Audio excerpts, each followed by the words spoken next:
कोट्टा विधि क्या होती है और इम्पोर्टेंट विधि अधिकतर पेपर में पूछी जाती है BSc third year paper first में। स्टेप बाई समझना भाई। स्टेप फर्स्ट में क्या करना है, आपको स्टेप फर्स्ट दिया रहेगा, उसमें आप लिख लेना F X D Y upon D X, ये भी दिया रहेगा, एक्स जीरो भी दिया रहेगा, H Y zero Y X zero, ये सारी चीजें आपको क्वेश्चन में दी रहेंगी।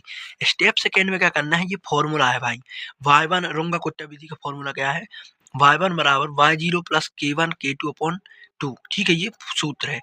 यहाँ पर के वन और के टू का मान हम कैसे निकालेंगे, के वन का मान निकालने के लिए सूत्र होता है H F X zero Y zero. ठीक है, और के टू का मान निकालने का क्या होता है H F x plus H one और वाई जीरो के वन। ठीक, ये आपका क्या होता है के टू के लिए। इसी तरह हम स्टेप टू में क्या करें, स्टेप टू हमें आ जाएगा वाई टू, वाई वन है यहाँ पर वाई टू का मान निकालेंगे। तो वाई टू का मान किस तरह आएगा, वाई जीरो के वन प्लस के टू अपॉन टू, ये सूत्र तो सेम रहेगा, सिर्फ क्या हो जाएगा के टू और के टू के मान में यहाँ पर डिफरेंट आएगा, F X X one Y two. देखिए यहाँ पर अगर वाई वन का मान निकालना है तो यहाँ एक्स जीरो रहेगा और वाई टू का निकालना है तो यहाँ एक्स वन हो जाएगा।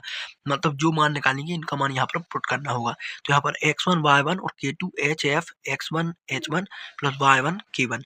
ठीक है, ये सब मान सेम बनाएंगे। यहाँ पर x का मान सिर्फ यहाँ पर क्या होगा आपका x जीरो होगा और यहाँ पर x वन हो जाएगा, उसी तरह यहाँ y जीरो रहेगा और यहाँ पर क्या हो जाएगा y वन।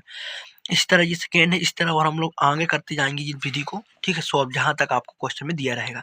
इसके आधार पर हम आपके लिए क्वेश्चन अगली वीडियो में लाएंगे। तब तक के लिए चैनल को सब्सक्राइब करके बेल आइकन को